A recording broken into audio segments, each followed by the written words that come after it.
বিদেশি লাইফস্টাইল। আর এখন কিন্তু ঘড়িতে বাজে 4টে, 4:30 মতো।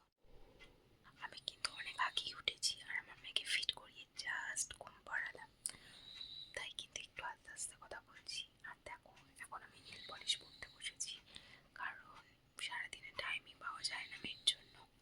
তো এখন ঘুমাচ্ছে দুজনে। আর আজ কিন্তু আমরা এক জায়গায় যাব, তাই কোথায় যাব দেখতে হলে কিন্তু আমার পুরো ভ্লগটা ওয়াচ করতে হবে। চলো।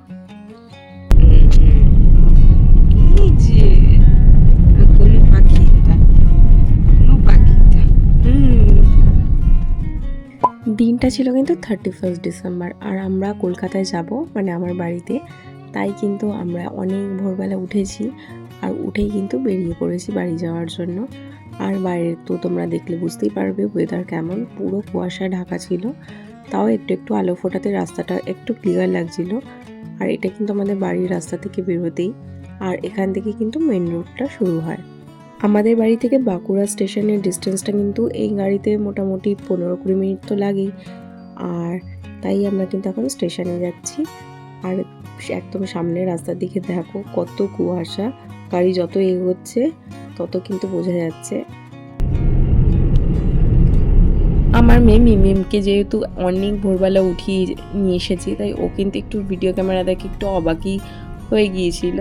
আর আমরা তো ঠান্ডায় কাঁপতে কাঁপতে এখন স্টেশন যাচ্ছি, আর রাস্তার কি অবস্থা তোমরা দেখলেই বুঝতে পারবে সেই সময় ছিল।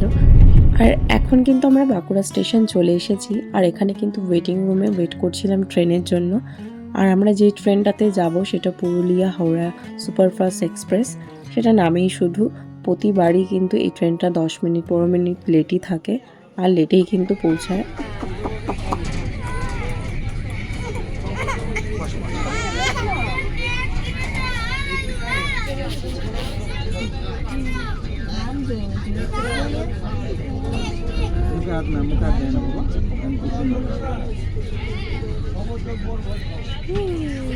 আমাদের মিমিম সোনার কিন্তু এটা ফার্স্ট টাইম ট্রেনে ট্রাভেল এত দূরে, আর ও কিন্তু বেশ ভালোই এনজয় করে আমাদের সাথে গিয়েছিল। কিন্তু মাঝে মাঝে হয়তো কিছু সময় আনকমফোর্টেবলের জন্য একটু কান্নাকাটি তো হয়েই ছিল। তো সেটা কিন্তু একদম ঠিক হয়ে গিয়েছিল, যেহেতু ও পুরো ট্রেনেই কিন্তু ঘুমিয়ে কাটিয়েছিল। আর আমরা অন্য কোনো ট্রেনের টিকিটও পাইনি সে সময়, যেহেতু ঘোরার মরশুম ছিল, সব টিকিট কিন্তু আগে থাকতে বুক হয়ে গিয়েছিল।